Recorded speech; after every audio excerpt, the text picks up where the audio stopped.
Yeah, we'll do that definitely. We'll be doing that after the session. Yes, we'll share Yeah, that so also. please just record that, so that way, if anybody left it for some reason, myself, I have to go in somewhere else after like hours, so I don't want to be missed. I can see that video and then audio everybody's conversation, when I get time. Oh yeah, definitely yes. I'll be uploading it and share it through our YouTube channel. Basically, this is what we do. So yeah, that's for it's going to be available for everyone. So Okay. when we do that, All right. Thank you. sure, thanks.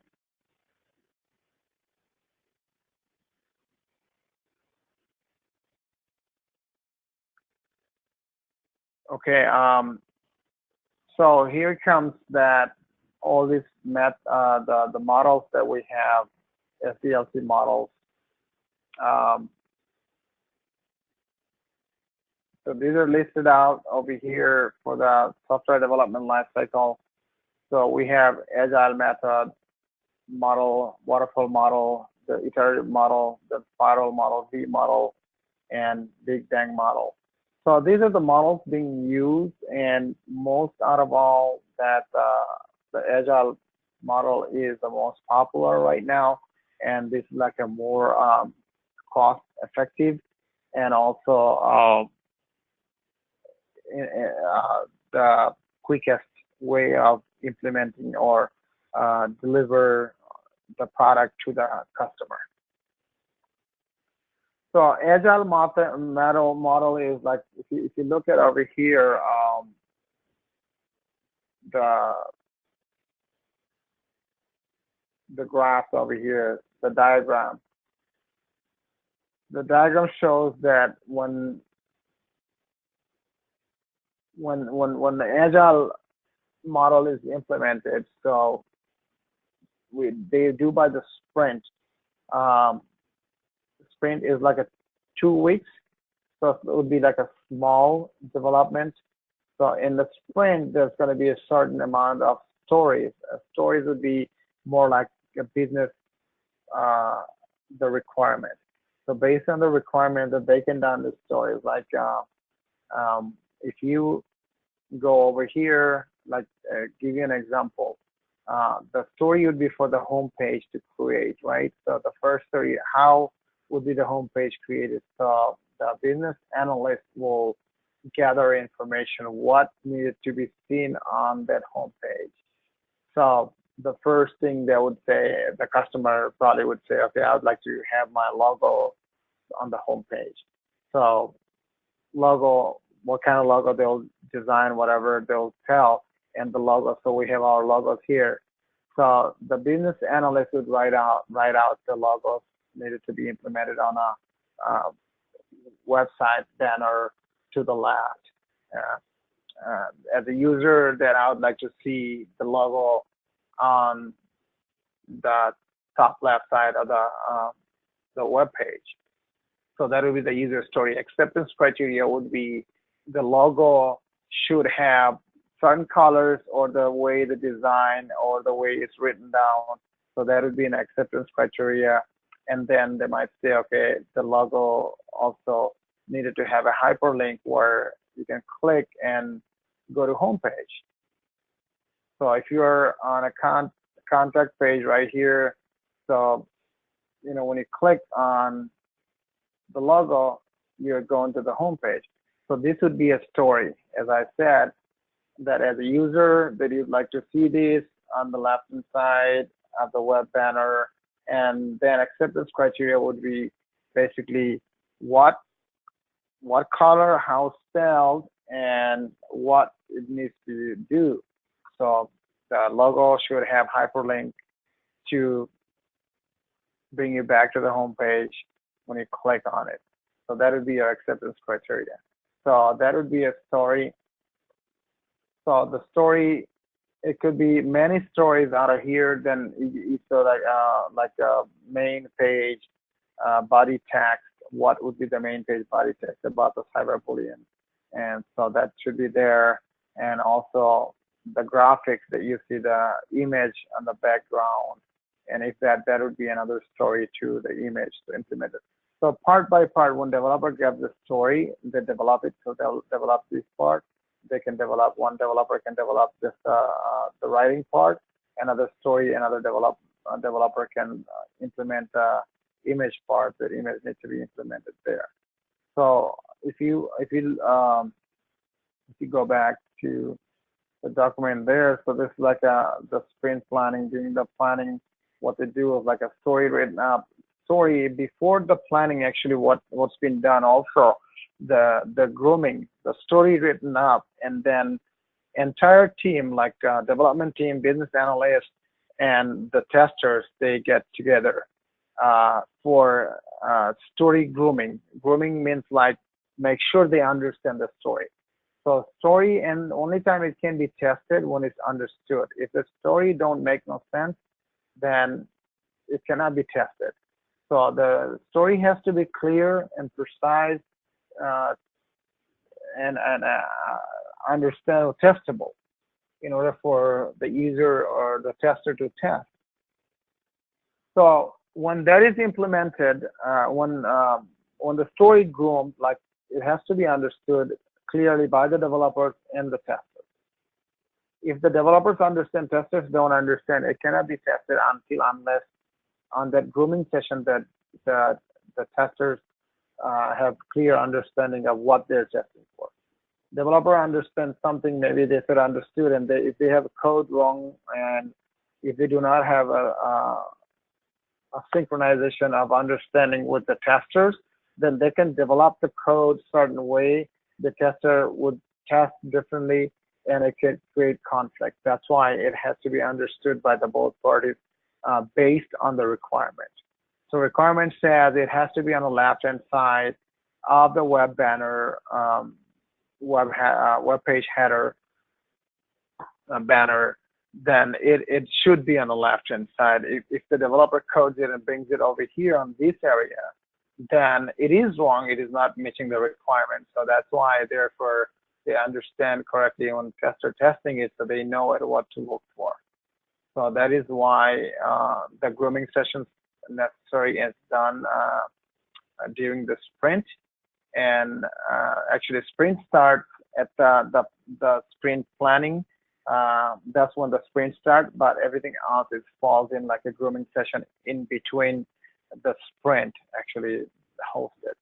So if you look at over here, the sprint planning, after sprint planning done, which is like everything is understood and clear to all stories that written out for the developers to develop, and it goes to development phase. So during that time, the testers are kind of preparing their test cases based on the stories written out. Like the testers can write out the test cases, like saying that as a user that I need to see this logo, cyberbullion logo, to the left-hand side of the header of the page. And so basically you say either launch your the cyberbullion website, and your description would be that you need to see that, and actual result would be if you see it there on the left hand side, and when you click it, if it takes you to the home page, then it's working, so it pass and fail. So that's what basically the manual tester would write out that the test case. And automation tester basically would do same thing, same step. The manual testers tested it, then automation tester will automate the same step that written out by the manual testers to do the regression testing. So when they automate those, and that test cases are pretty much captured, they don't have to do manually again. They can run the script and it'll execute automatically. So this is what you guys going to be basically doing. Like these are the basic understanding of, because you're going to be attending those. So most of the SDLC agile method, everybody's involvement is there. Even the automation test is going to be there too. So some stories cannot be automated at the beginning when they're developed, so they gotta be done manually. So if the team is big enough, so there will be some manual testers who manually testing the stories, and then after that, you're going to be automating those. So when sprint planning is done, it's going to development. So developers code their stories and develop it. Then it comes to testing. When testing's done, if there's a bug found and that's going to be reported within that testing phase and within the sprint, it's going to be reported and remediated, like resolving it. If there's the bug that can be fixed, if it's a minor bug, if the time don't permit, then it can move on to the next sprint. So the story, the bug story, or the bug ticket created that can be taken into the next sprint. So when the testing's been done, completed, then you do demo, like internal demos being presented. What are the stories that's been done? So as a tester or as a developer, that goes out like each story and shows that what they have implemented and how is it working. So sometimes testers do, sometimes developers do. So based on the team's effort, and whenever the testers busy with the other task, or the developers take their stories and they demo it, or the testers also can demo the stories. So when it's done, completed, it goes to deployment, deploy it to each the release. Like a deployment can be after 3-4 sprint, or it can be after one sprint. So depending on what customer need and how soon do they need it. So same process followed. So if you do this like a the sprint, each sprint, when you do, depending on how many stories you are taking on a sprint, how what's the capacity that the team has. If we have the team of 5 developers and 2 testers, then maybe about 40 to 50 story points they will take and develop it, and then the testers will test it. So depending on how much load, how complicated application is, based on that, they'll be taking the stories in.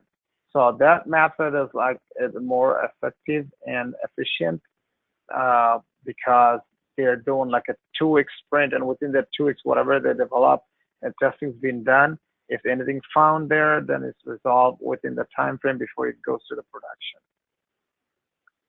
Then again, continue on, like each sprint, they have a certain amount of stories they develop, and they can deploy it. Like one module can have maybe 4 sprints, 6 sprints. After 6 sprints, everything's been done. They'll deploy it to also again, before they deploy it to the production, it goes to the SAT, System Acceptance Test Environment, SAT environment, where they will deploy their codes, and then they're also given the access to the business owners and the interested party that who are going to be the end users, so they can test also these codes as a user.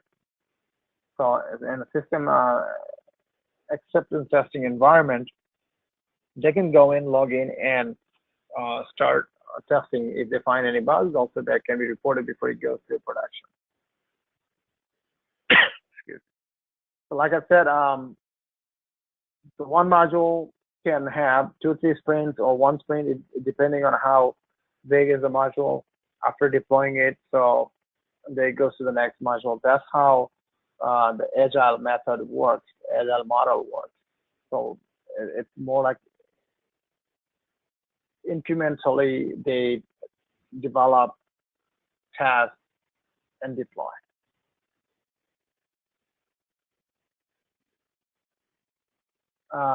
Any question on agile method, agile model?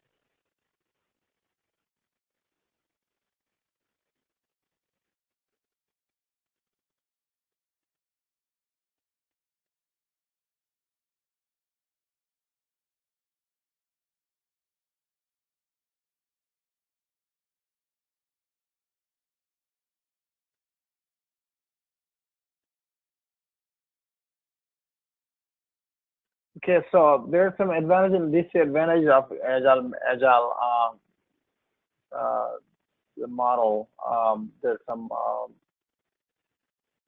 there's a paragraph written that what is the disadvantage, but I think the advantage is more so it's like disadvantage would be more about the estimation.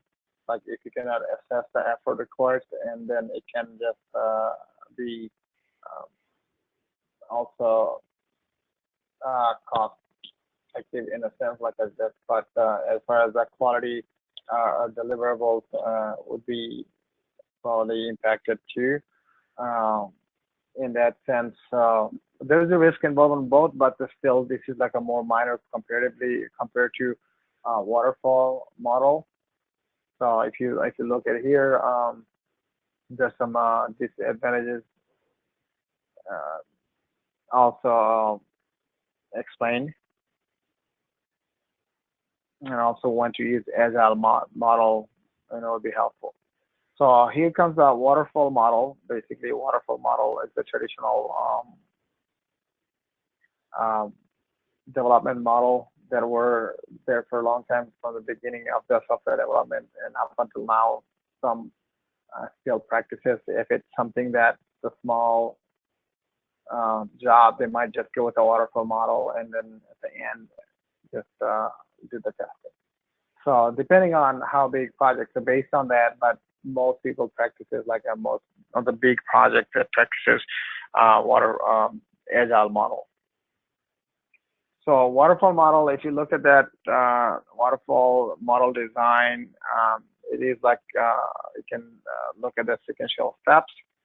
So the requirement analysis, system design, implementation, testing, deployment, and maintenance. So it's like basically um, when when they're doing it, it's like after they done all these steps, then this is where the testing comes in. And after testing is done, deploy goes to maintenance. After deploying it, if they find any bugs, so they're coming back over here. So there's no testing in between. Like when they're implementing, after implementation, the whole entire application or the software, then they're testing it. So fixing the bugs would be more harder because they have to go through each one and sort out, like find out and fixing it. When they're fixing one bug, they might introduce the other bug to the other modules that can break. So there's a more risk involved. So the agile model is the more effective way. That's why the automation engineer or the Sdet engineer requires that. So when the testing story is being done, and that they can create those stories and automate those, so they can create a regression suite. So anything that's been done or anything that added to the new module integrated with the older other module that's been released. So they're making sure that nothing is break, so everything is running smoothly. So they can run the automation script and do all the execution.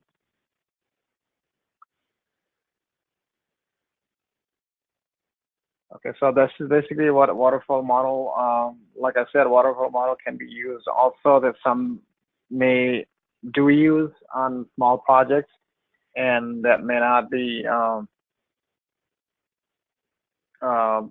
very effective, but some company decide to do use it, and if they have confidence enough and they do it, probably it's best for them. But um, it is the options available. So these are each the steps explained. If you all go through all these, like try to understand what it is and what is each step and what's being done on each step.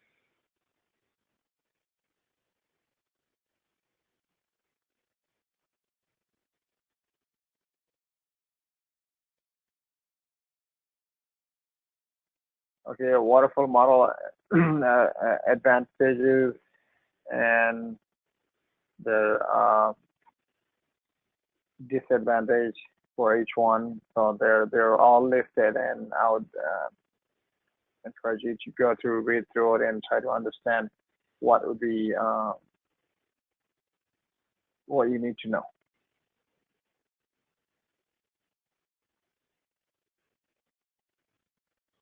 Now also iterative model. This is more closer to agile model. Iterative models are pretty much being done on a build like design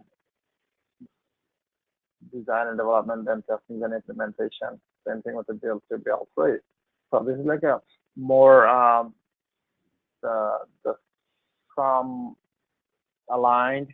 So iterative model basically would be it's a combination of agile model and then the Scrum method, Scrum framework included. Like I said, the sprint or the build. They're saying over here that each build.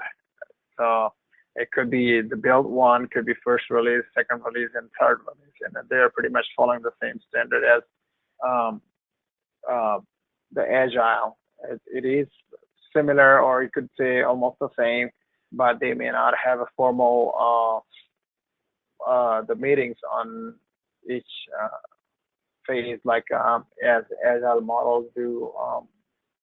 2 week sprint during the sprint, they have uh,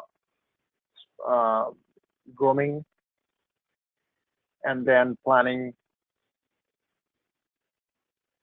the sprint planning. Then you got development and deployment. Uh, Here also it's pretty much the same thing. The requirements gathered, and after requirement that you get design development, it's been done here, and also testing. Although maybe it may not be necessarily that you need to have or host any meetings. So and so they're it's pretty much the same way, designing, developing, and then implementing it, but it's not formally called sprint. So build can go on as long as the build like it could be one module, it could be entire module. It doesn't have a time frame, time box like it has to be done within a 2 week sprint or 3 week sprint. It could go month or entire month build. It can be month, 2 months. So there is no boundary or the time limit for these development with the sprint. So sprint like 2 weeks, some places go the 3 week sprint. So depending on this one, actually there is no time boundary. So therefore, it is a pretty much similar, but it is different, and it does have also the advantages and the advantages, the pros and cons on HR models. It explained. So if you go through it, like you understand, you get the understanding of what is different models that are utilized or being used in the software development industry. I know it's a lot of information for you guys. It's kind of a lot, but believe me, you will need those as you are working. Um, as long as you have understanding, it makes it so much easier.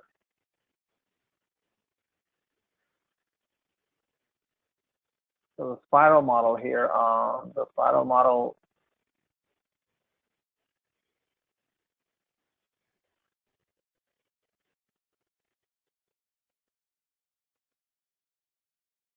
basically, if you look at that, it just continuously goes on the cycle.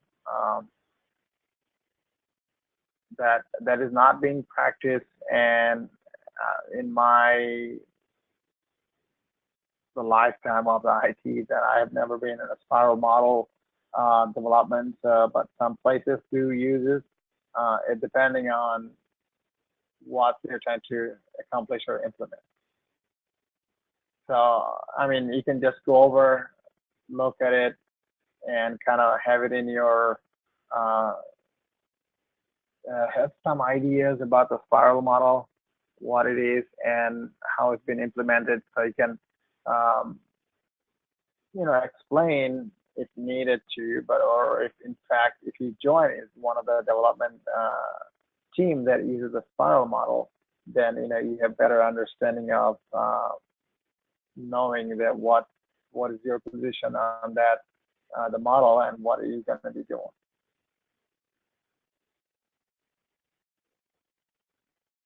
So there's the 4 phases in spiral model: identification, design, construct or build, and then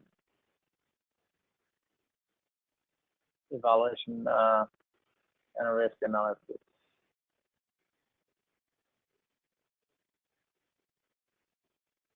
So all testing basically pretty much the same way. Like if you look at all these here, so you are identifying and then designing the was by identifying basically all the areas that you need to be built or the base of a requirement, then you're designing it again, then you're building it. And when you're evaluation and risk analysis, it's in that phase that you're verifying the build. So if you look at here, all the 4 steps are being done on Agile model 2. So if we go back,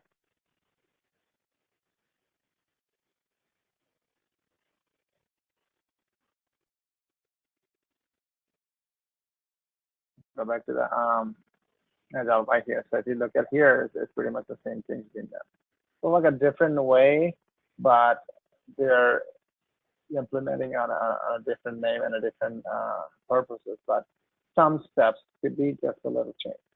So it's not exactly the same, but it's called different.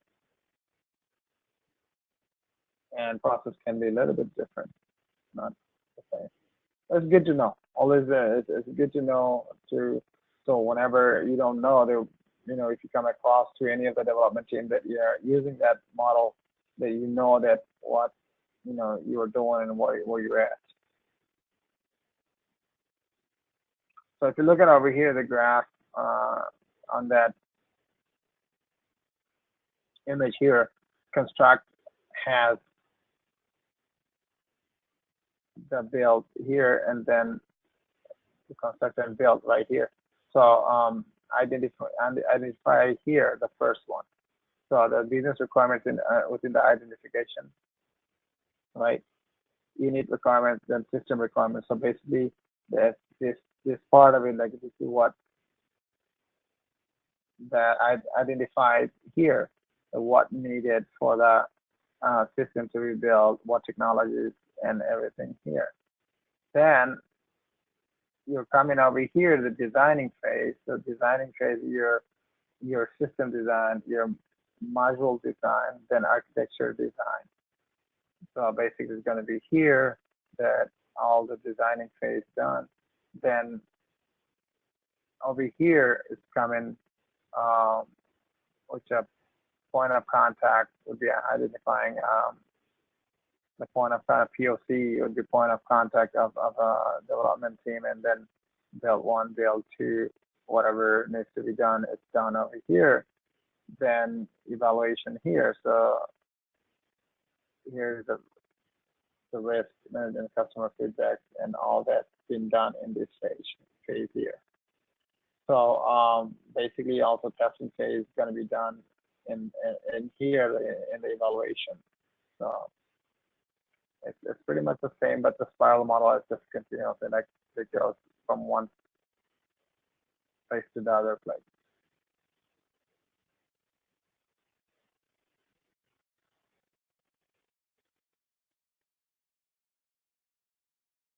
So there's some risk also involved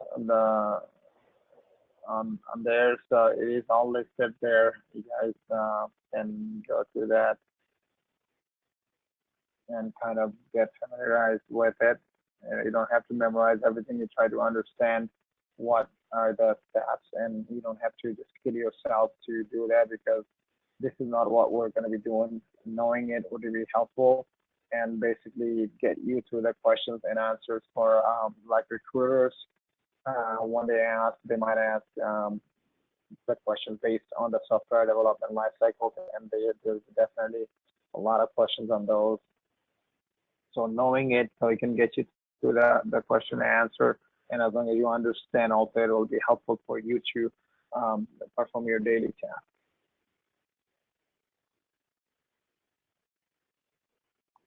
Okay, so there's another model called B model.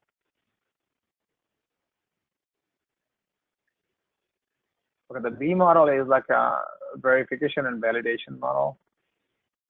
So verification validation, basically, most of the time they're used for, like, if you look at over here, for requirement analysis, so everything has verification. So requirement analysis and go on system design, also go on across that acceptance test design. Then coming back over here, system design. So each one has verification and validation. So when requirement gathered, and it is verification and a validation. So make sure that is also been done through, like, each phase, like designing, need to verify and validate. So architecture need verification and validation. Then each module design need verification and validation. Then they start coding it. So each phase of the development lifecycle, it needs to be verified, like each document and anything that created to develop a software. So it just does the verification and validation. When they verify and validate it, then move on to the next step. And they verify, validate. So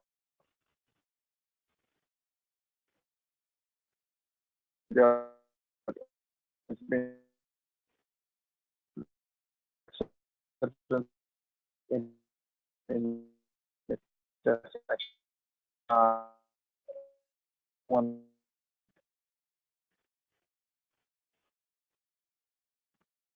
uh, test, strong testing and acceptance testing. So this the models, actually, if you look at agile model, basically these are pretty much incorporated. These all models are incorporated in agile. Agile is like a more hybrid model that was modified and driven from all other models that available out there. So if you go back to agile, if you look at it the way it's been done, it has been pretty much verified and validated as a team at the same point and time. So when the test planning has been done, our requirement is the story grooming has been done. So you are validating all parties, like developers, testers, are involved on a grooming. When they groom the story, it basically clears out any confusion and make sure they have a clear understanding of the requirement. So that means that's validated there, right there, and then move on to the development. So when they're developing it, after done developing it, testing's been done. Testing's been done, they're deployed into system acceptance environment for the testing, system acceptance testing, and then goes to the production.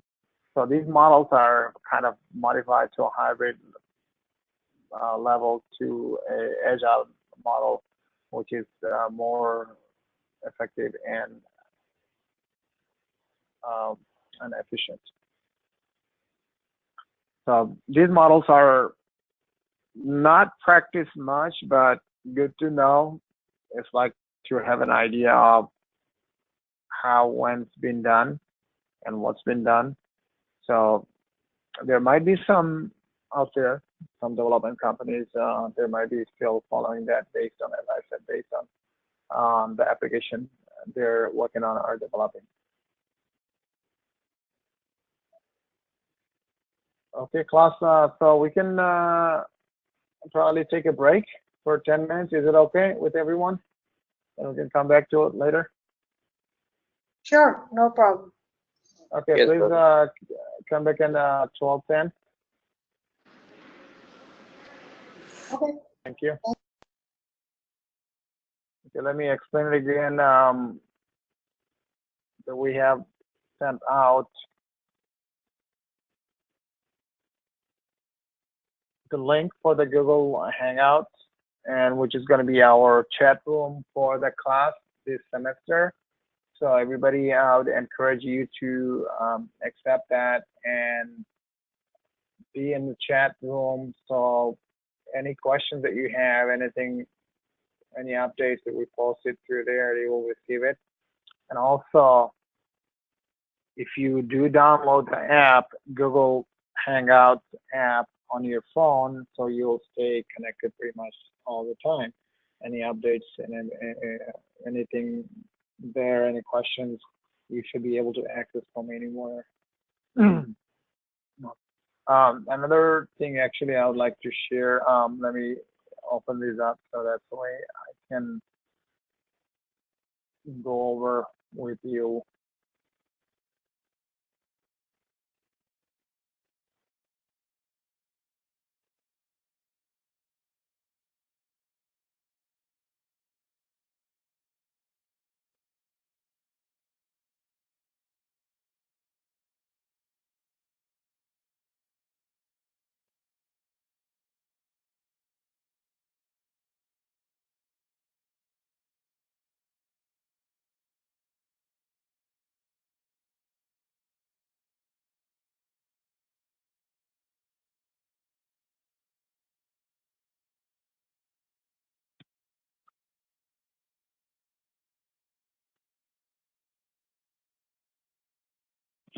Okay, bear with me. I'm trying to roll out that.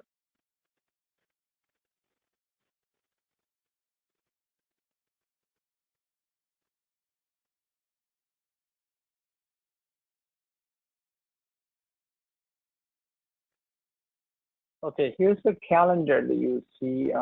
What we're doing, like as I was mentioning earlier, that you're going to be joining the mentoring session, which is like basically job preparation boot camp that is going on right now, and actually it'll go on like an entire year throughout the year. So there are some requirements that we ask everyone to do, like all our students. So basically, preparing them for the job interviews and also getting them ready as a SDET software development engineer in test as an IT professional. So when you are marketed and you will be marketed as a professional, basically, so you need to know, you need to learn how to do the presentation. You need to do, you need to be able to teach or the coach someone else, you know, when you are at a real environment. So therefore, we have designed the way that we want everyone to join. So basically, if you look at all these color-coded ones, one is for presenting, like a tutoring is a yellow color, if you see it, yellow. And then you get the mentoring for the orange. And then also we have the blue colors that question answer sessions for interview preparation. So this is how the schedule is going to be. So for you guys, also you're going to have a tutoring session. It's required. Then you would have also a mentoring session required. Then you would also have to attend on those sessions. So if I let me open up a document so I can show you what we are expecting from you guys to, and also not expecting actually what we're trying to prepare you for. So let me go through this. So if you can see my screen over here, like way we designed it, like some of that, this may not be necessarily for you, all of it, because yeah, these like if you look at the Java would be required for you guys. then SDLC would be required for you guys, then also Selenium, so free. And then out of those, there also going to be SQL for you guys. This is just a design kind of sketch out for us to. So what we're going to be doing is like you going to have to select here better picture of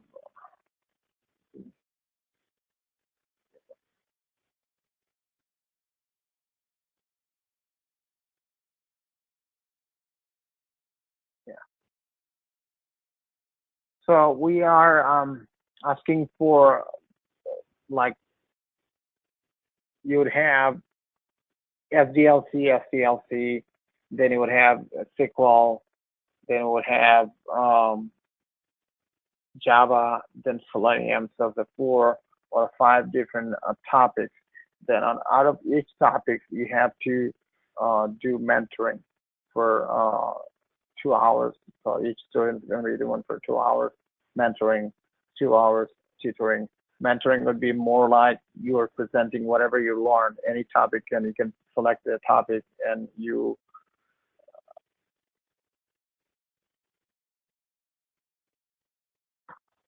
you'll be presenting what you have learned. So in that, like right now, I'm pretty much presenting or talking, right? So this is how you're going to be doing what you have learned in a class. The all audience, everybody's going to be listening, and they might just pose the questions and ask at the end or whatever, so you can explain based, on what you have learned, what you have understanding. So by doing that, we can see how well prepared you are. So, and this is one of the measurement that we are doing and would like to continue to do. And this is a more effective way of kind of be in that field. So you are kind of becoming expert here before you start working. So this is going to be mentoring, and tutoring would be like whatever you have learned. Now you will be as just like the instructor. You're going to be we're going to open up the session for you, we'll stay with you, and you're going to be the presenter. Anything that, like, for example, I have a difficulty of understanding SDLC, then I'll ask you a question. Okay, I kind of didn't understand it. Can you explain it to me? So you'll understand. Then I might have another topic of maybe I don't understand the code, how to write a function on a Java. Then you explain, or you explain based on your knowledge that what you have learned. So this is going to be the teaching, kind of tutoring each student, whoever attending, or each attendee, put it that way, that what you have learned, and based on your understanding that you tutor them. So that's going to be session 4. So I think that there's going to be a total of 15 sessions that you may have to do, each one of you. So you and also attend on also probably the 5 sessions or 10 sessions that at least you have to attend. So attending is right now, since we're going to be opening up your, since we have already the job preparation boot camps going on, you all going to be joining, given access to the job preparation boot camp link. So you can join daily basis, and that's going to be kind of your check off from the requirements that we're asking. So you can just check it off that you have attended so many sessions. So that is one of the requirements that's going to be at the end collected, to make sure you have done these in order for you to go to the market, to market you. The reason behind it, that what we teach, not only teaching that and leaving it up to you, we want to teach it, and we want to make sure that you go through the entire process and get a better paying job. So that would be worth it for us and you to follow this, and achieve the goal. If we do achieve the goal, then it is beneficial for both you and us, because we can just give a course and send you off to the market, not caring about what you have learned or not, just caring about your money. But we don't want to do that. We are committed to make sure that you learn and you are able to perform the task from the day one. So even though if we prepare you and send you off to the market and you go out and get a job there, you should be able to perform from the first day. You would not hesitate or you would not quit on the spot. There are a lot of a lot of tutoring courses that we know of, then we heard of, and we experience from the people that they're learning from and coming to the job and having a difficult time. We find people that comes to our team, join our team, and we gotta teach them, train them when they come on board because of their lack of knowledge that they earn from different places. So that is one of the reasons that we were inspired, kind of opening up tutoring the class, and we'd like to teach people on this because a lot of our colleagues and friends that they were interested and they want to learn, but some colleagues that they have already are working, but they don't know a whole lot of things about automation or about the others testing and stuff like that. So we get a daily basis, we get to kind of coach them, teach them, guide them. So they were asking me, why don't you guys, start, teaching us outside of there, so we'll get better learning, better teaching. So that is why we designed it that way, and we want to make sure measure each and every step that we take or we're teaching, that you understand and you're ready for the market. And when you go to the market or go to get a job, make sure that you are able to perform your task from the day one. And also we have selected the high in demand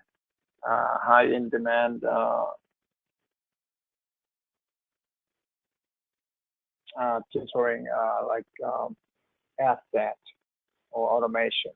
The manual testing is automatically comes along with the automation because automation engineer cannot automate anything if he does not have a knowledge of a manual testing. So that's why we'll be showing you some of the manual testing too. Although manual testing, for some people it is very tedious, time consuming. That is why the automation engineers may not be working, they will not be working in manual testing, but time to time they may have to perform some of the tasks that help out the other automation testers while they're testing this product. So our design, the course design, the way we designed it to help each and every one of you to prepare for your job, and also that should be able to perform the job from the first day. Another thing that also keep in mind that when you're at the job that you are not on your own, that you also would be, if you are signing up with the boot camp, the job preparation boot camp with us, like I said, you would be getting the support, any kinds of difficulties or any question that you have while you're at the job and you're trying to implement it. Of course, there's going to be a team of people that might be able to implement what or answer your questions, but still beyond that, if you need to ask any question to us, we'll be supporting you throughout your career, throughout your work. So anything that we have taught you and you need to understand, definitely we'll be doing that. So I hope that you guys understand what I have explained so far, and you'll get understand actually better when you start doing it, and it'll make sense. So we'll give you a broader picture and details as we go along. Okay, let's move on to the topics that we're discussing. Uh,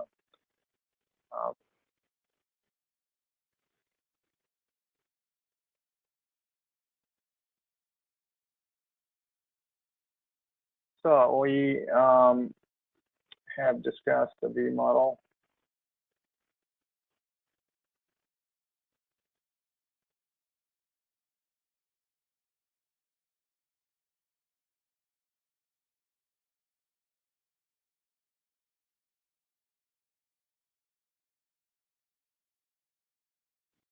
Okay, V model applications also listed there, and also there's the pros and cons on a V model too.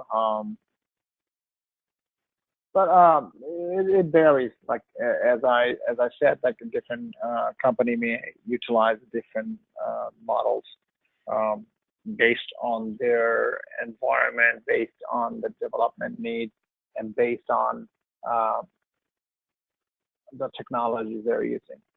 So that mostly you'd find um, agile. Waterfall is more traditional, and it's been there, and it is more you'll find agile and waterfall.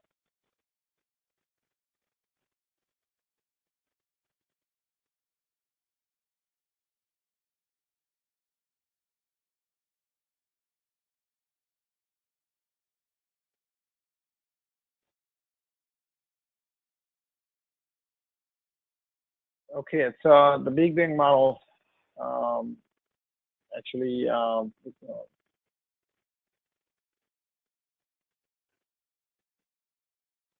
there's a Big Bang model also are out there, but like I said, I have not, except the waterfall model and the agile model.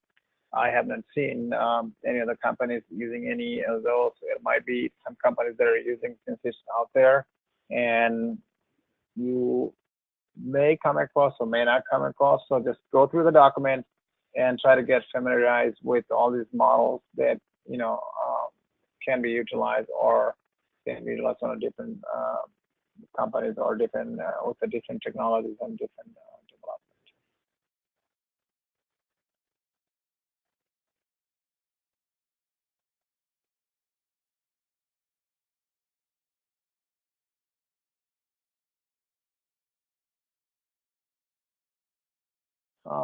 There isn't any diagram for Big Bang.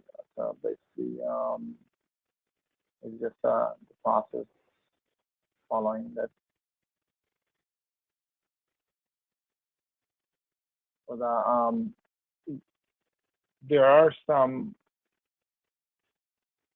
advantage and disadvantage for each and every model. So the company selects based on their needs and whatever they think is a less risk for them, and that's what they do pick.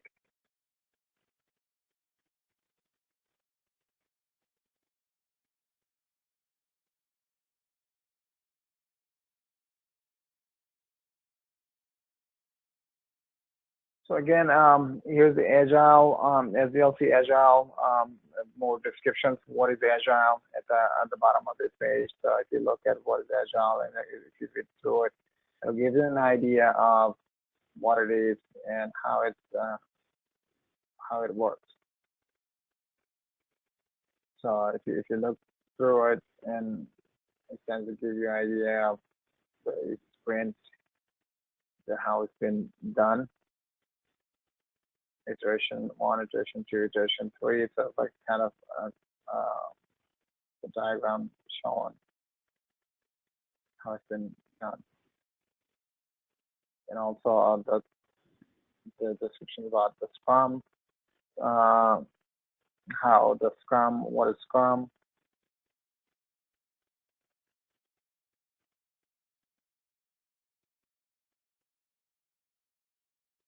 So there's some comparison as Agile versus traditional SDLC model. So if you look at the comparison between Agile versus traditional model, so that is also explains what differences and what are the pros and cons on these uh, models.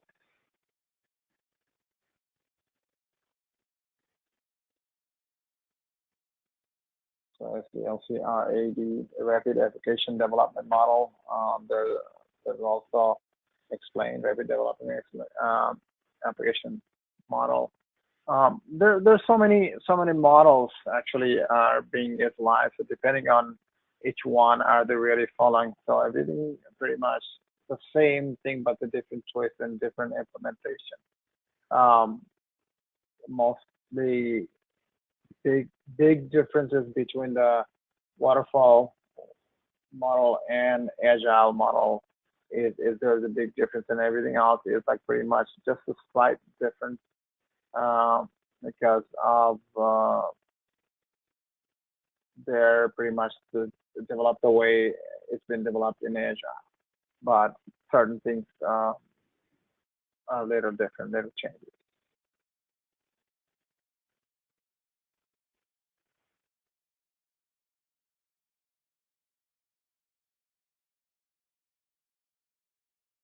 So on an agile model, this is where the automation engineers have more involvement during the development phase and the testing phase. The reason that automation engineers involvement is there needed. So whenever you learn automation, you become a Java asset engineer. So the benefit to it, like as the code development's done, codes are deployed to the test environment, and you also can deploy your code to the test environment and schedule it to run. So when the codes are deployed, you're running your regression testing, so your codes can be scheduled. That's all going to be taught, actually, how you schedule your code to the environment and run it, like a schedule it to run daily basis. So you get your result. Maybe you can just kick off the run, like you can schedule your run maybe at night when you're at home, like, next morning you go there, you find a result, you see it pass, fail, and based on that, you can look at and report the defect to the development team. So you don't, when you become a asset engineer, you basically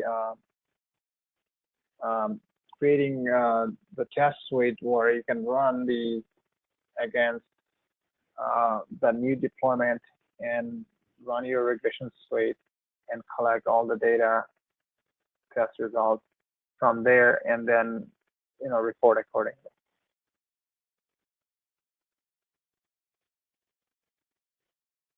So there's some software prototype models and other stuff also I had included on the document. So read through that document. I mean, there's not much to explain. It's pretty much that they're falling into the same category, same way of doing it. Just read through it, kind of getting an understanding of what are the differences between each model that are out there. Not necessarily all the models are used for any development, and just don't be scared by looking at these documents or reviewing these documents, because this is what basically for your understanding, and also it'll help you to kind of be at the workplace and be in the position where you need to be. Like if you know the models, each model, so you know that what your role is, where you are going to be playing your roles too.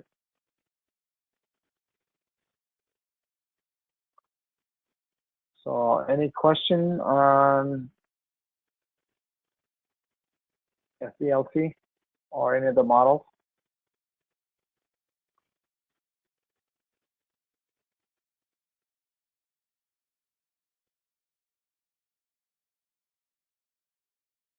Okay, we'll move on to the next topic.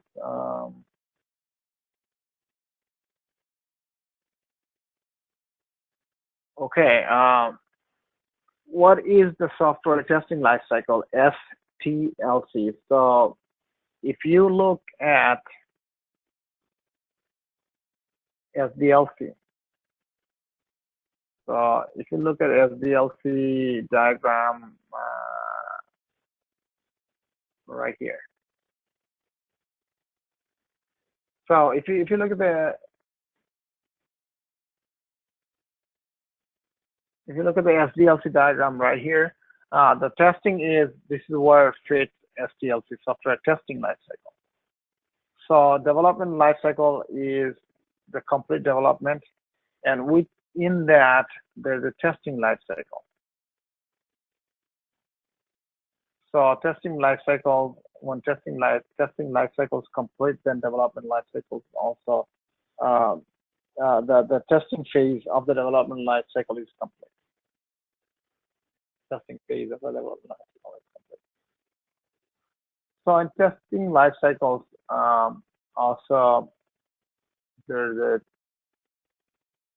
6 steps that we need to follow, which is requirement analysis, test planning, test case development, environment setup, test execution, and then test cycle closure.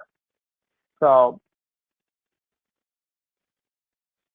each step, requirement analysis, so that, as I was mentioning on the agile method, there when requirement analysis, requirements being analyzed together, and it is broken down and written out to a stories. When you're doing a grooming, story grooming, and requirements basically analyzed there.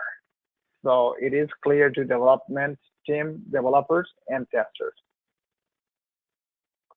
So after you're done, get the requirement, then you plan how you're going to test. Basically, your plan is going to be, okay, this is what and how, what environment's going to be doing. So that's planning being done. And after getting the requirements, when test planning has been done, actually planning also is being done on at the planning phase of the agile method. And then you start writing out, when you get your clear understanding of the user stories, you start writing out the test cases, basically how you're going to test, what you need to test. So you write out based on the descriptions and acceptance criteria. Like as I was mentioning earlier, a story says, as a user, I should be able to see the cyberbullying logo on the left side of the page header, and also an acceptance criteria should be what color of a logo or what link. If you have a hyperlink, then make sure when you click on the logo, it takes you to the home page. So these are the acceptance criteria. So you verify that you write this out as a test case. From the user story, you write the test cases. You said, as a user should be able to shall launch the cyberbullying homepage, and either shall view the logo. Then next step, you write down, either shall be able to click on the logo and then accept your the precondition. The actual result and expected result would be either shall browse through or be able to move to or navigate to home page, then your actual results also should match. So this is how when you do actual result will be when you test it. But before you start testing, you can prepare your test case development based on the user stories. So when you're going the user stories and planning, right after planning, you start preparing your test cases while developers are developing their stories, like coding stories. Then environment setup, test case and environment setup. Environment pretty much be set up there, but still, if you need any other tools or anything that you needed to perform it, like maybe anything, whether you need any browsers, special browsers, if there's any requirement for the browsers. If your environment don't have it, like your desktop don't have it, make sure whatever machine you're testing from, if you do not have it, set it up so you can set up, make sure that you can access smoothly. So that's kind of goes with the environment setup. Then when development complete, developers deploy it to the test environment, then you are executing your test based on what you have wrote on a test cases. So when you execute the test execution, you just follow your test cases, you're executing your test. And as a automation test engineer, actually you are, whatever you wrote the test case, you are just automating those, you're writing a code, and as you are testing it, you can, during the testing time, you can also utilize your tool to capture all the codes and finding all the elements, and then you're writing a script. So both being done at the same time. You just tested it manually while you're automating that test case, and then you can run the script and also save the script for the later time as a regression suite. So that's been done not together. Or some stories can be tested manually only. The automation does not come into play at that time. So automation would be afterwards, like when manual testers are done with testing, and automation test engineer would actually include that story in their automation suite after. So it can be part of the story that was tested that you not necessarily need to create a whole lot of the workflow. So that can be added with existing workflow maybe. Maybe it was something implemented that while a user logged into a system and some other pages, something was minor implemented or changed or developed newly, then that part can be included with the previous login or the previous the same page on a previous functions that were automated. And then test cycle closer, when testing complete, you basically submit results. Also sign off a document. So test cycle complete is when each release or each sprint, it can be depending on how the testing team or the company wants or how a customer wants it. If they want like deliverables or sign off for each deployment, then we do provide on each deployment a sign off. There's a sign off like saying that what we have tested, what we use to test, and what are the coverage, how much of the testing that we have done to cover up and kind of find out the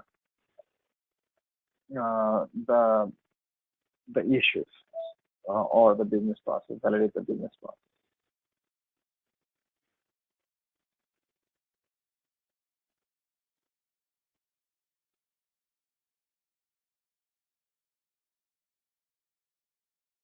Okay, so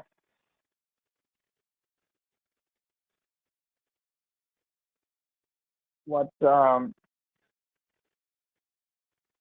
the software testing life cycles? Basically, it is shown that yes, testing requirement analysis, test planning, test case development, environment setup, test execution, test cycle closure.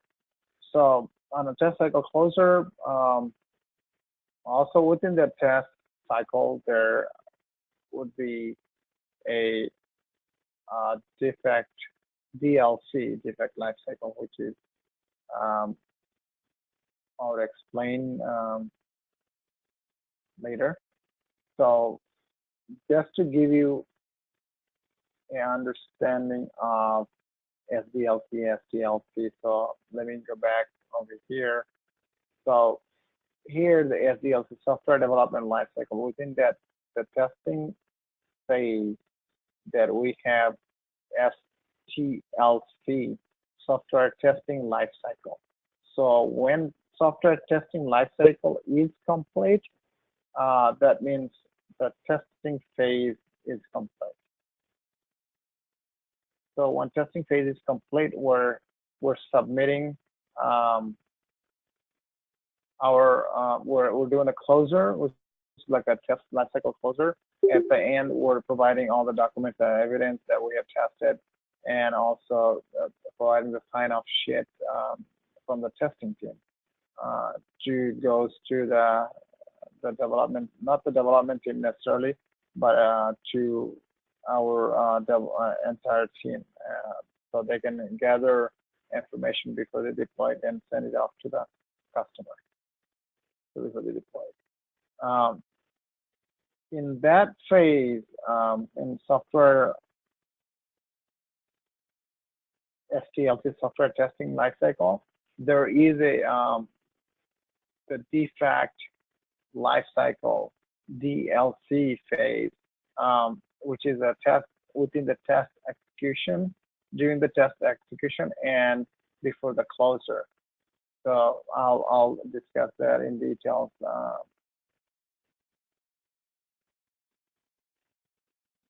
Let me detect log. Let me show you. Pull it up.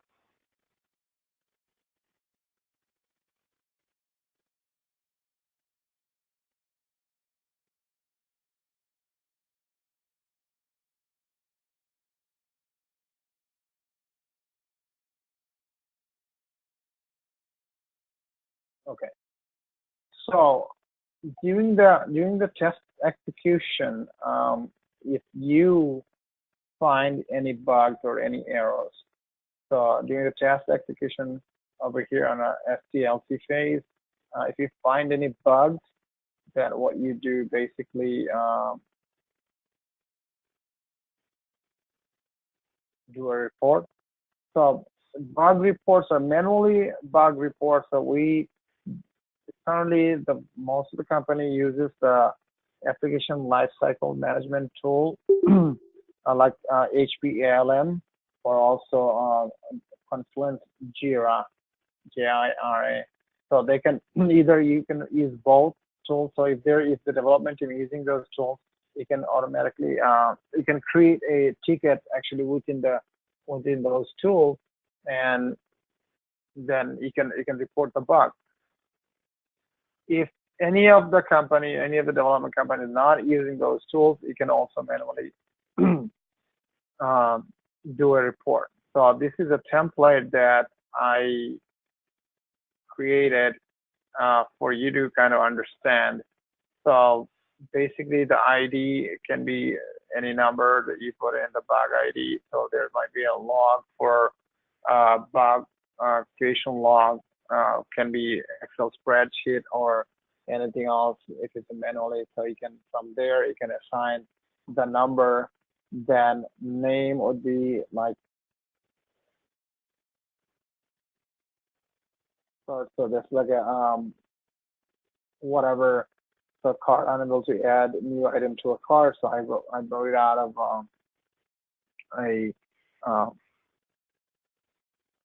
the web store. Like basically there was a bug that I needed to report, that I cannot add a new item to a cart. So I wrote that this in cart module, that basically the cart has an issue. So if you can do a shopping cart, if you go to any website, any store, there's a shopping cart. So you need to select an item, add to shopping cart, and I was unable to add shopping cart. Then reporter is my name, and then submitted date, whatever date that I have submitted, bug, and then summary, I write when a cart contains one item, I'm unable to add a second item via add cart button on a product page. So basically, that's the defect that was described in the summary. Then I'll provide the URL, basically which URL. So if I find a bug on development environment, then I'm providing development environment URL. If I'm finding bugs in system acceptance testing environment, providing that, so it'd be easier for them to uh, for developers to go in and kind of identify it from there, like whichever environment is. Then also we're providing a screenshot, like if needed, the screenshot, so you provide the screenshot, either a link or a screenshot on that page. You can put the platform, whatever platform that we have tested on, either the Macintosh, Windows, or Linux,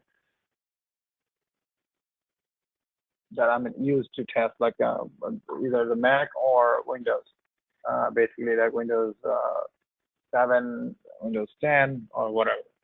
And the operating system actually was used for whatever operating system that has Windows 7, Windows 10, or if it's Mac, then OS, iOS, OS, I guess, or iOS.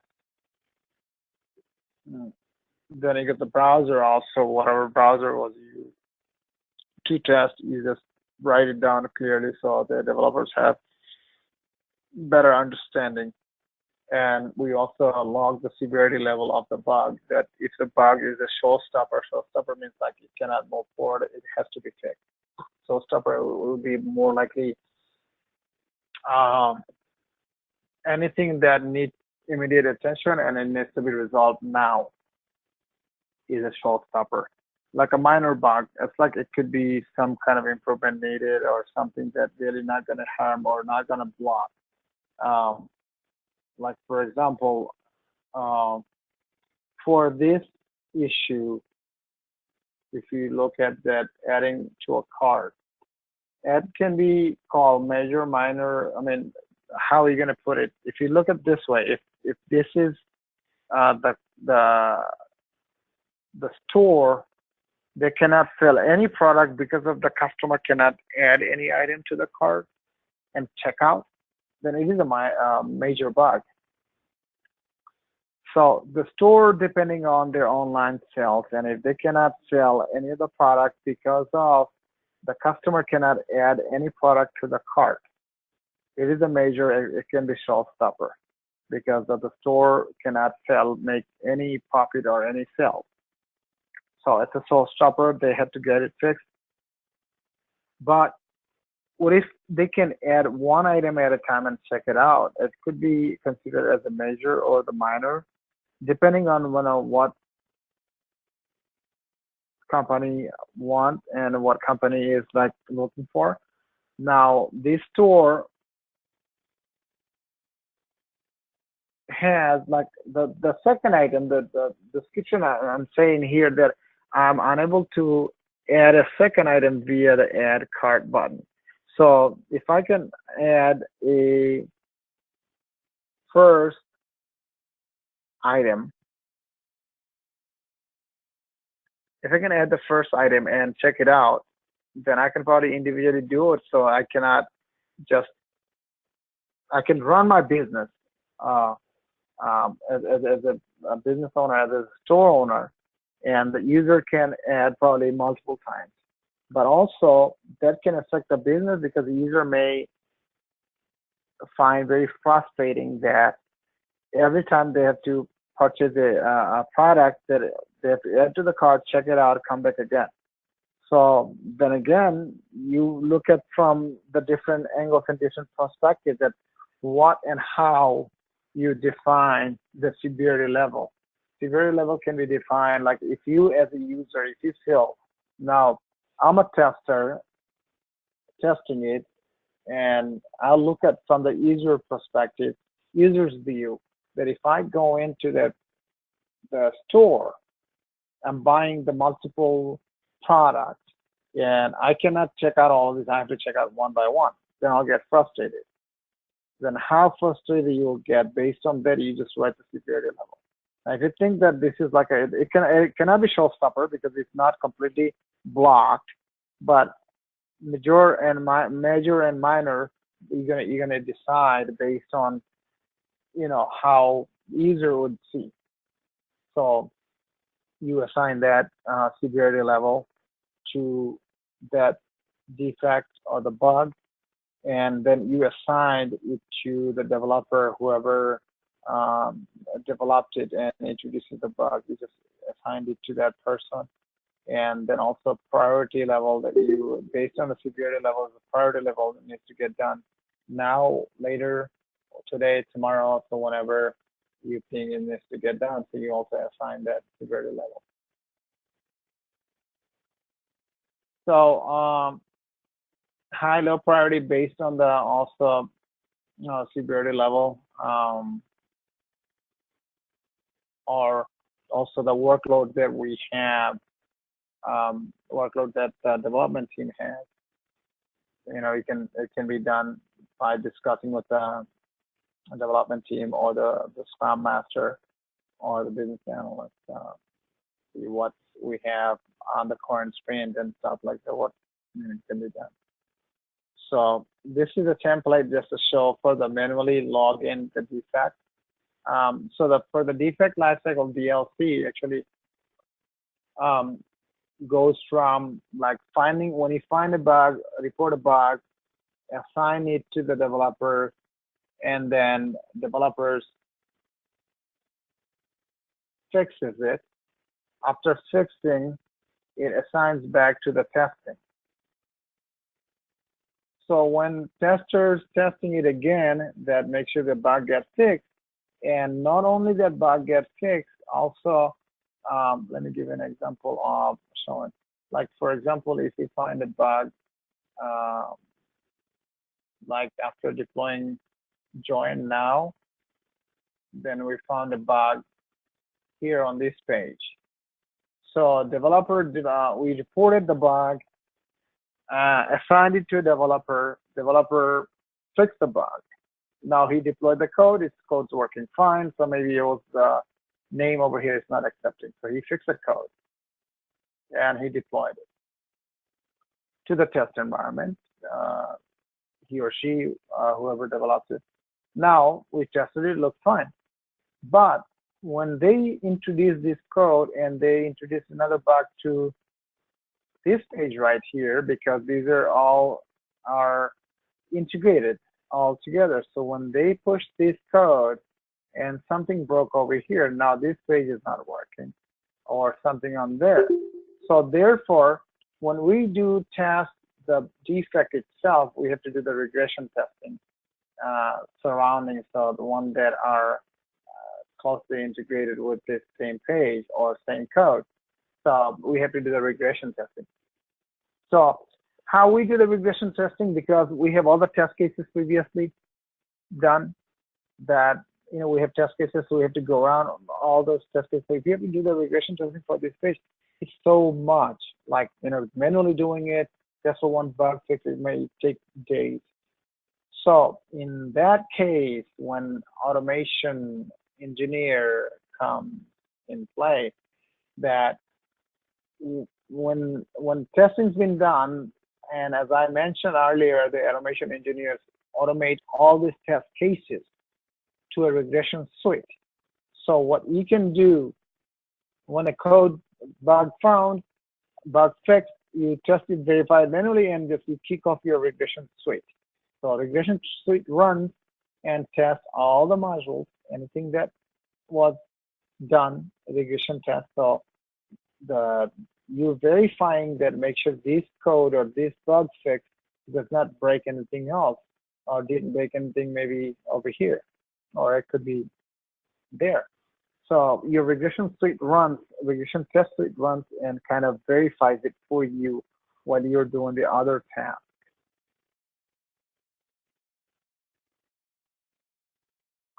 So after you're done with the regression testing and finally find that everything is working smoothly, then you close out the bug ticket by having, if it's in a Jira or ALM, you can run your test suite. You, of course, that in a test suite that you would run, you would have the way the mechanism implemented or technique implemented with the code that it will take the screenshot and verifies it and save the results. And you attach those results with the bug report that you have generated and submitted. If it's in Jira ticket, you close the Jira ticket or the ALM ticket, and then you can also, if you are writing it manually, then you write it. So, and also here on this manual, the bug report, that you write a description, and also you got to write the test to reproduce, like step to reproduce. Whether you do it manually or even in a Jira ticket, you have to provide that because the developer has to go in and kind of reproduce the same thing. And you write the expected result and what the actual result you have found. And then if you have any notes that you want to include on that template, you can include the notes. So this is the document, one of the templates that manually that you're going to create if there's no tools being utilized. And if there's a tool utilized, there's a template there, the tools that you can just click on the bug ticket and it just create a generic template for the bug reporting, and you can follow that steps. What the Jira also would be shown during your automation course. The brother Alam would give you tutorials also on Jira, how to create a bug ticket and stuff like that, and also how the story looks like. So that's also going to come with the automation when you start on July 28th. So during the testing phase, test execution phase, if you find a bug and you close it out when the bug's been fixed, no issues found, and regression testing done, you submit the result and close up the ticket. So when you close up the ticket, your bug defect lifecycle DLC has completed. So when your DLC has completed, that means your testing lifecycle SDLC has been completed. So you're providing closure. So during the test cycle closure, you're providing also the bug reports that how many bugs were found and bugs were reported and bugs were fixed, and also the evidence of bug fixes and all that stuff. So you're basically submitting that. When you submit that, your testing life cycle's been completed, and that is also fulfilling the SDLC testing phase completion, and then it's going to deployment. So they're all like one another. They're all integrated to one another. Like SDLC has a STLC, and STLC has DLC within the STLC. So is that clear for everyone? I mean, I know there's a lot of explanation. It may not get to your head. It's a lot of talk, but if you look at the document itself, it'll make sense. Just review the document and try to understand. Is there any question? If there's not any question, then we can go for a lunch break. Is it okay with everyone?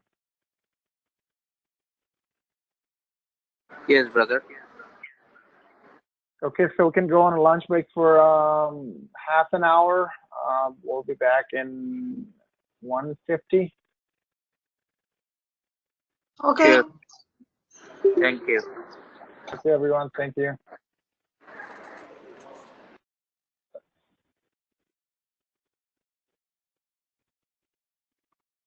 The test scripts required for regression testing as a test suite that you're going to be creating.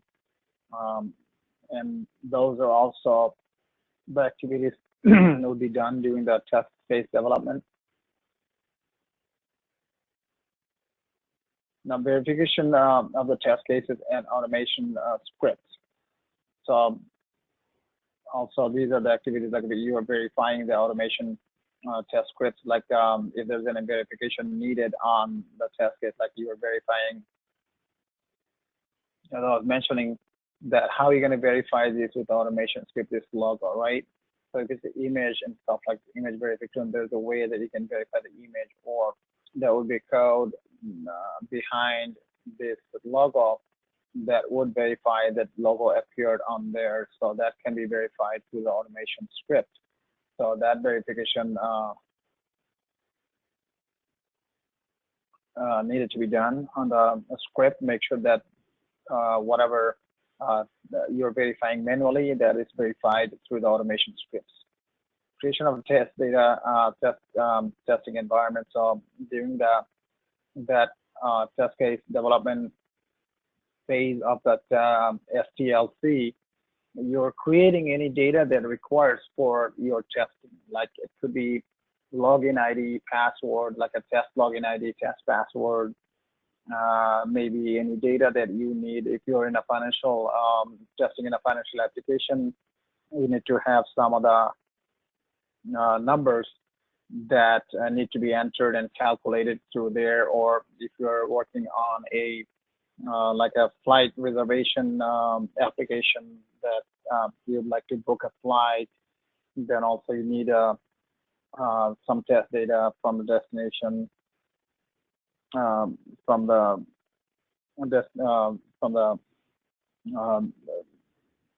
so starting airport to the destination airport. Those kind of data that you need to gather together in order for you to test. And also you have to know that what kind of data would system would accept as any data validation put in place when you're entering data in a data field. So some data could be character and variables. Then some could be just the variables, like just numbers, so depending on what kind of data system would accept, and based on that, you have to gather all the data together to perform your test. Deliverables, like outcome of from this activity, so whatever the test cases, test case scripts, if automation is required, so then the test data. So these are the data that we have used. So those are going to be the deliverables for your activity on this phase.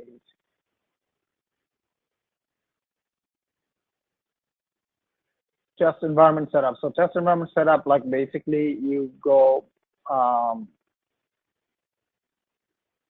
whatever you're testing from. Like if you have a desktop with a Windows or Mac operating system, that if you have IE, Firefox, or Chrome, if that application is if the application requirements requires that all three browsers, you should be able to launch application with all three browsers. Then you also install your browsers to your operating system, either Windows or Mac. Then you test it accordingly. Now, if there's any other settings required, like a browser configuration or anything else, that also includes in that. So that activity list is as per the requirement, the architecture document, the list of the requirement software, hardware prepared. So any kind of software, hardware that would require. So software as like a software, I said, any of the browsers and stuff like that. If there's any special configuration needed for those browsers, we do that. Setting up the test environment. So that's how you set up the test environment. Creation of a test data. Also, if there's any data need to be created, you create those data during this phase of test environment setup and the installation of build and execution smoke testing on it. So you can create a smoke test suite for during that phase. Then deliverables again, environment setup is ready, like a readiness document that you create, that what you have done on that, and then test data is created, and the result of a smoke testing that you have performed for the readiness.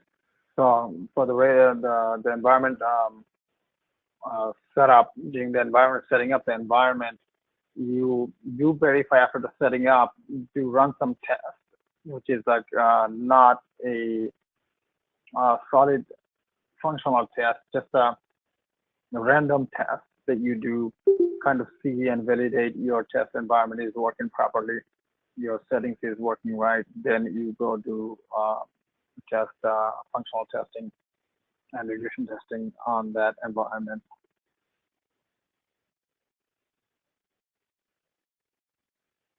Test execution phase. During the test execution phase, you execute your test cases that you have written up, the reporting test results, like after you're done with the testing, either finding bugs, you report bugs. After fixing the bug, then you do retest again, do the regression testing, and submit the results. So whatever you find that during that time, activities are done, logging defects for all failed test cases and stuff like that, verification and retesting of defects. Like I said, closure of defects, it is like defect closing. These are the activities you're going to be doing during the test execution. So during the test execution, you have written up your test cases, you're executing those, you're finding pass fail. If it fails, you're reporting the bug.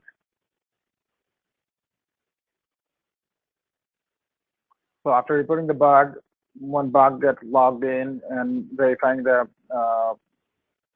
and retesting the bug. When the bug is fixed, then you're closing the bug. So after bug done, then also report you are reporting the test results. So deliverables include the test execution report, that whatever you executed, like your list of test cases, pass fail with a pass fail, or the bug, update the test cases with the results.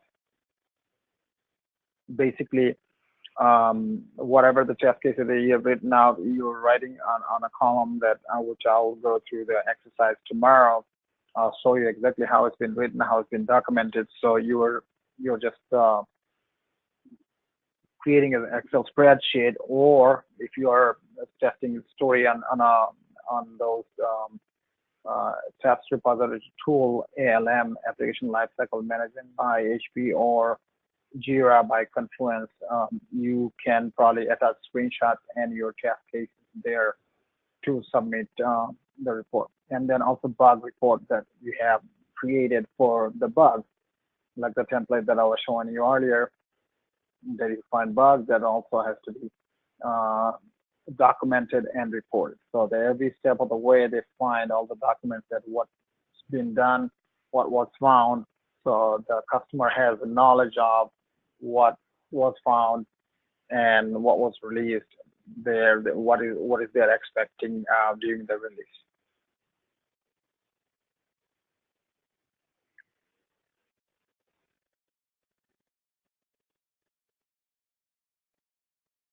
The test cycle closer, basically the activity is done to evaluate the test completion of on the basis of the test coverage and the software quality. So basically in that, the test cycle closer documentation, all the documentation gathers together and make sure, analyze all the documents, all the results, finding and everything is together, and preparing a test closer document report, like what details, like what was found, what was tested, what was the coverage, like how much of it was covered. So these are the activities are done in that phase, and Then at the end that we're submitting a test, a report, a test closure report, which is a test analysis report. Basically, you explain exactly what was done. So if you look at that um,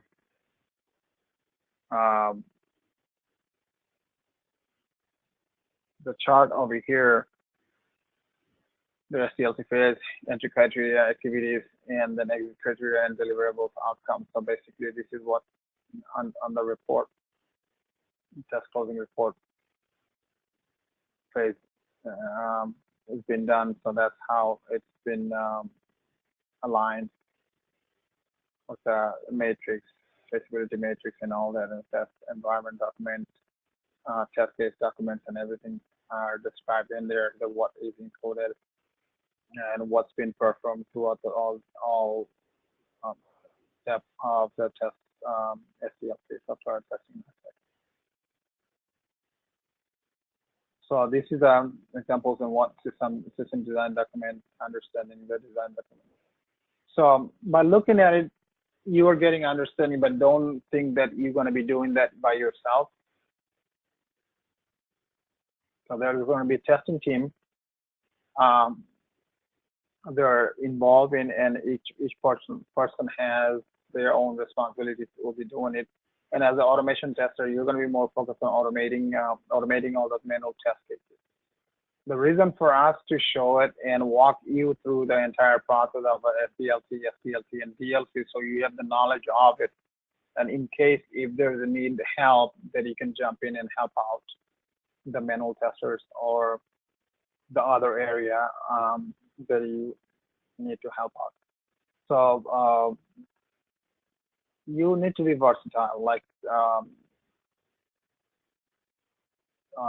to perform any job, so that they can have more interest in you than anybody else that has a single task performer. So if you're versatile and multitasker, if you know a lot of things, that you're more valuable than a single task performer. Because nowadays, a lot of companies, they look for expertise in a certain area and knowledge about the other areas too. So that's the way they can have that person and utilize that person's time on various areas, so they can be more efficient on the budget. Like for example, if you are an automation tester and there's a manual testing team there, and maybe one manual tester and one automation tester. Now, the automation tester's responsibility is like automate all the manual test cases to create a automation regression suite. And if you do not have a knowledge of how to write manual test cases or create manual test case documents, what if that tester gets sick or didn't come up? Now the entire development team would be crippled, that because the tester is not available, they cannot test.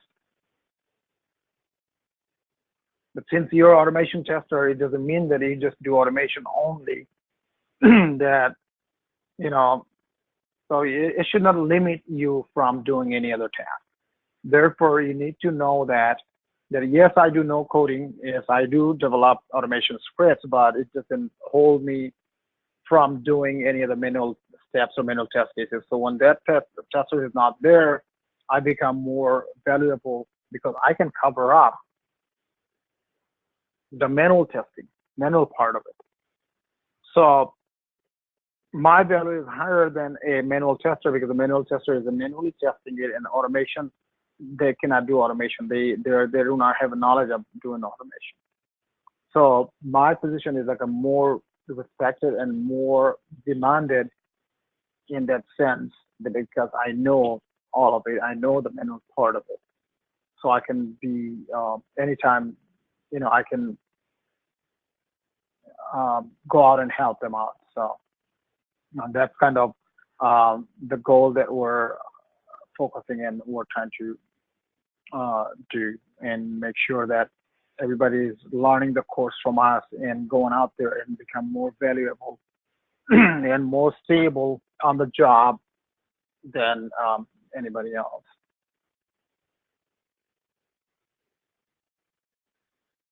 So, okay, I'll go at the end. Basically, this was tomorrow. I'll be getting into more details of how to write the test cases, test plans. I have some sample test plans that I'll also provide it to you guys, and I'll send out the documents today. The 4 documents that I have shown here. Actually 5 documents. These 5 documents. So I'll share this with you guys either via email, or I would create a Google Drive for you and share with you guys. One thing that I would like to emphasize again, that we have 2 weeks of free course, which is like these 2 weeks, like SDLC that I'm showing and going through all these, and we'll be starting our section 508 testing also on July 20th of July 21st. If any of you decide and it think that it's hard, don't like make the decision yet. I would suggest, highly recommend you to attend at least to the automation part of it, because this is a whole lot of document. I understand that you might be thinking of that, do I need to really learn all this? I mean, yes, you need to learn, but don't have to memorize all this. Like, learning means reading through it and understanding the process, understanding what, it's not going to come in one day, but as you start doing it, as you start doing the class, like automation of it, so you would know exactly, it will make sense. So same thing that everyone, when first go to the school or college, they do get lost. The first day, basically pretty much lost. As day goes by, then everybody get used to it and get understanding of what they need, what they're doing, and what they will be learning. And please feel free to ask any questions if you are confused on anything. That's so far what I have shown. If you have any questions, concerns, please feel free to reach out to us. And Hold on, I have a question. Sure. My question is, if we are to put this one into practice, do we need software to be installed, or do we have access to a server? We'll be doing that. Yeah, definitely. We'll provide you all the software that needs to install. One thing that also I'd like to mention, that if you have a laptop or a desktop, try to get a second monitor, because if you don't need it for like this week, and not for next week or the next week. These 3 weeks, you don't need a monitor, second monitor, but I'll highly recommend, and it's not a recommend, I would say it's required, that you get a second monitor, because when we start the Java class, I want you to practice with the instructor as the instructing, like if they're going through any of the exercises, so you can go with them doing the same exercise. So if you have a second monitor, one monitor, you can view the presentation, and another monitor you can work along with them. So that's how you're not falling behind. And Okay. if you guys have, if you guys have the headphone with the microphone, that would be better. So always you can kind of hear it clear. And one thing that you can do, keep yourself in mute all the time, So when the instructor talking, and if you want to talk, you can unmute yourself and talk. So that's the way everybody would have a smoother class. Yes, the tools that you need, we'll install it, and we'll go through the exercise of how to install it and stuff like that. We'll show it, everything. You know, it's that hands-on on during the class. You're going to be installing. You're going to be shown, or if it's something needed ahead of time, we do have chat room that we open. We can give a message to it, or we'll have a evening session or some other sessions that whatever convenient for each individual to install the tools. We can communicate with each one. So we are 6 of us, like I said earlier, willing to help. We can schedule out our time to assist you if needed, one-on-one basis on installation, if there's any tool. But most of the installation has been done, and it's pretty easy and simple. The instructor will instruct you along with them, and you should be able to do it on your own, like, you know, along with the instructor. So there shouldn't be any issues.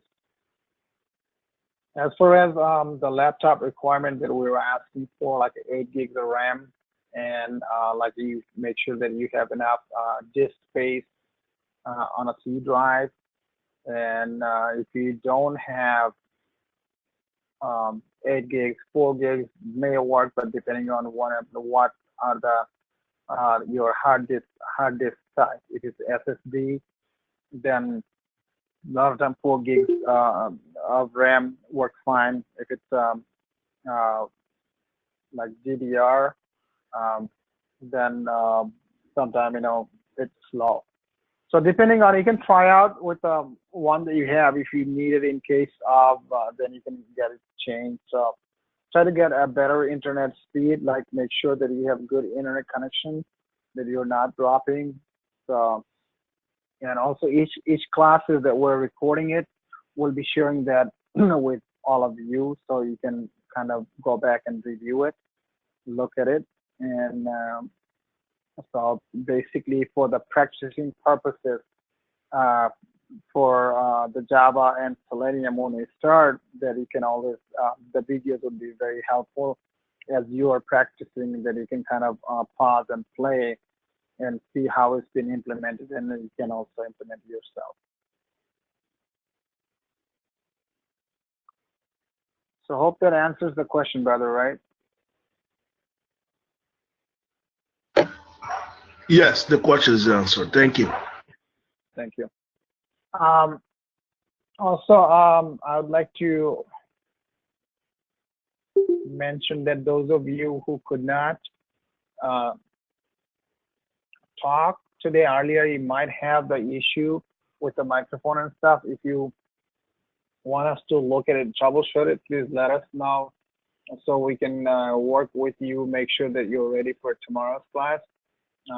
Tomorrow also we'll be discussing how the test cases are created, and how the requirement traceability metrics been done. So we can look at those documents and see if there's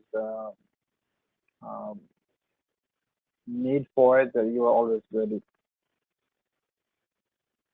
And also we'll be showing the test analysis report tomorrow. So far what we have discussed, I know it's a lot of materials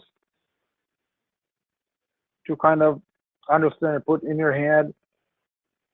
I'll send you these documents either via email, or I'll try to create share this to the Google Drive. So that's the way you can probably have in your Google Drive. You can look at it, open these documents, and review it. So for today, I think we're going to end the session. If there's any questions, if you guys would like to ask, if you guys would like to know about anything, like as far as the job market, or the salary and the geographic location of the jobs and stuff like that. If anybody have any questions, you can ask.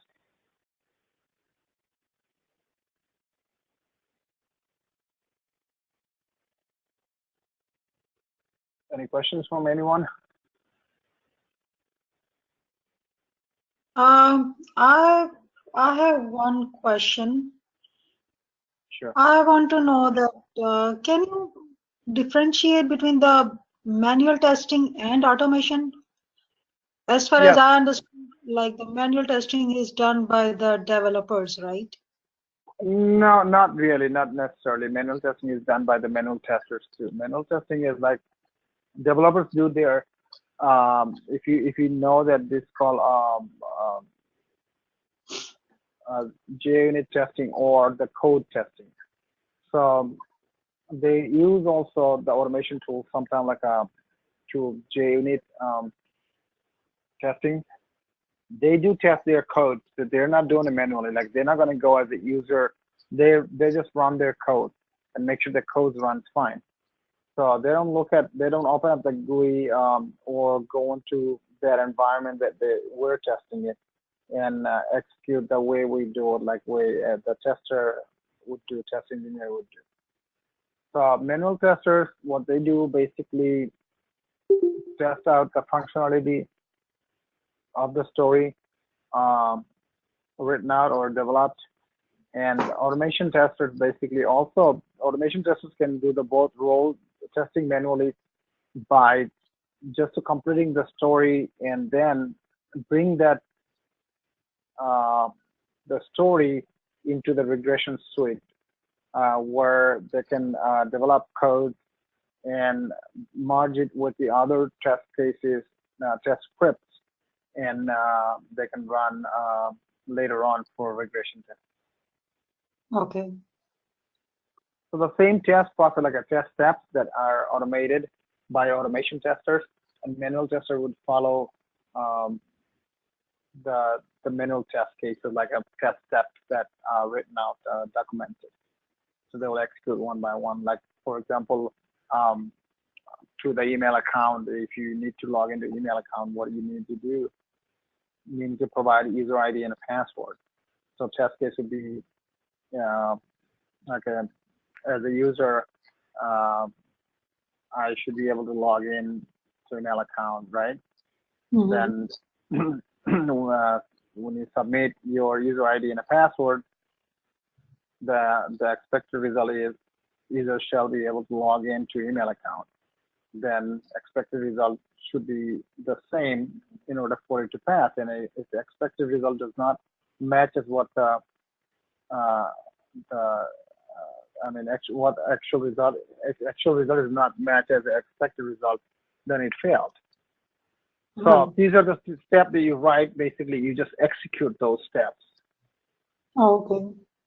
as a manual tester. And automation, as an automation test, automated tester, like Sdet engineer, what you're going to do is like basically those steps that I'm doing manually, then you're going to take those steps and automate those. So automatically, when you click of a button, it'll execute the same way. It'll log into that field and provide from the data-driven the method utilized or some data from the Excel spreadsheet that will grab it and put it into that user name field and a password field, and then it'll click on the login button automatically instead of doing manually. Okay. Got it. Okay, thank you. Thank you, sir. Any other questions? Any other questions from anyone?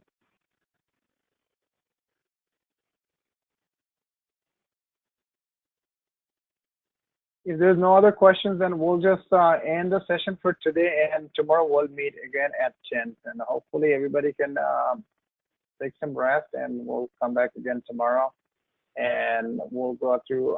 I'll send off these documents right now, probably via email would be faster.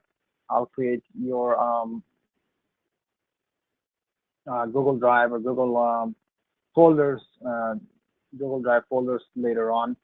At least you can have these documents and kind of go through it. And tomorrow we can do some exercises and probably kind of telling or describing some of those ourselves among ourselves within the class. So class can have kind of a little bit of understanding, talk about it and stuff like that.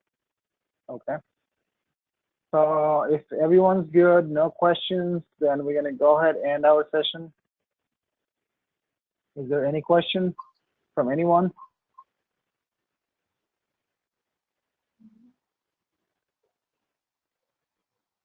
Okay then, so everyone have a good rest of the day, and inshallah we'll meet again tomorrow at 10. So till then, have a wonderful day, and see you all tomorrow. Thank you. You do the same. Thanks. Thank you. Thank you. Thank you. Thank you.